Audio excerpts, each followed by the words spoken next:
Start recording. Stop record. Speech off. Speech on. Speech off. Hello, you remember how one day I was talking about the Salmon Memory game? The original one being like a touch version, like a more modern version? I think that, idea that I had became true, but not all the way true.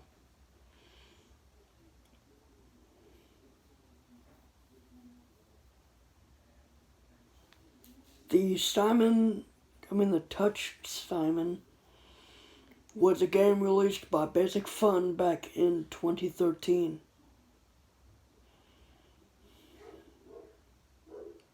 Instead of 4 regular buttons, it has 4 buttons that you can touch. They're like 4 touch screens, like on an iPhone or an Android device for that matter. Just think of that. Just think of like a mini touch screen. And that's 1 button. There were 4 of them. Then there's a switch that you can turn it on with.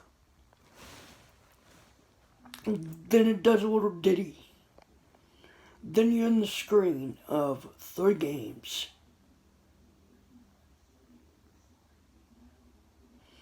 Then there's like a classic and the game where it eliminates people. And then there's like a slower version of the classic. I'm gonna have to actually get a more in-depth review. I'm going to have to give a more in-depth review whenever I get the game.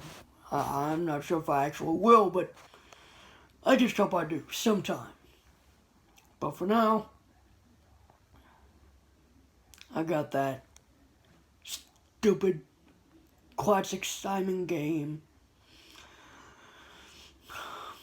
that was released in 2016 with only 1 game mode, and that's on green.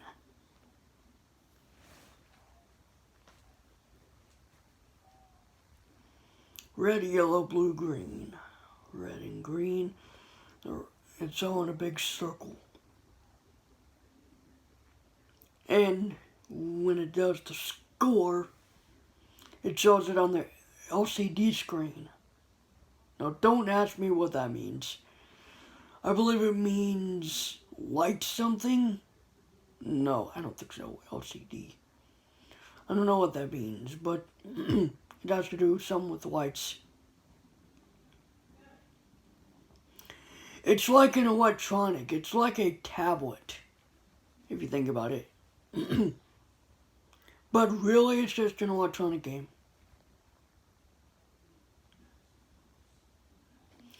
I'm waiting for the day when Hasbro actually makes an electronic game that actually works with our phones and tablets. Like, the Furby has gotten a quote-unquote technology update. Back in the 1990s, you would put your finger in the Furby's mouth, from what I heard. And the Furby is like a creature that was released in 1998 by Tiger Electronics.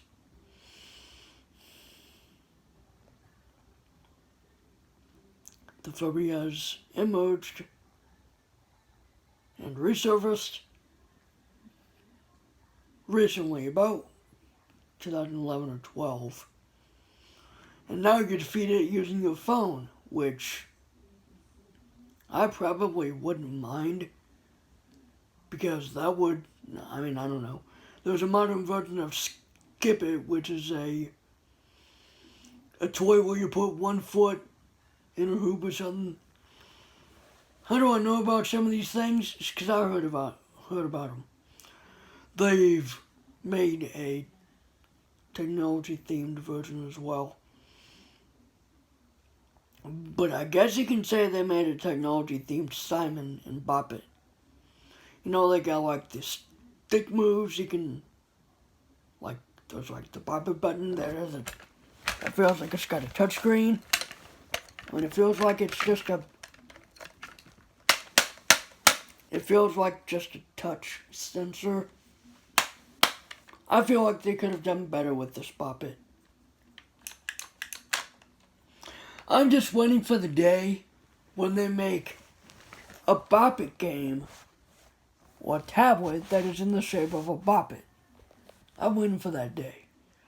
Where instead of doing the actual commands with your hands, you would do it with your fingers. Like you could, you know, like on the phone, Speech on. Speech off. on the phone you would do like that, like twist. That's what I would do. And for pull, I would just pull down with one of my fingers. For spin, I would kind of turn my finger like on that. Flick it would be like up. Bobby would just be like a touch. They've already established that on the phone. Back in 2011, Chilingo, or Electronic Arts, made a Bop It game similar to the one that was released. Similar to the ones that were released throughout the years. Like the Bop It Original, the Bop It Extreme. Nail It was a new move. And that's not bad. Because they put Hammer It as a move on that Bop It. And you think they still stop making Bop Its with touch buttons? Oh, no. You should see the Bop It, Chewbacca. Let's see if it doesn't have a touch. Let's see if it has a touch sensor. But anyways, I hope to get the 5th generation iPod so I could record on that instead of recording on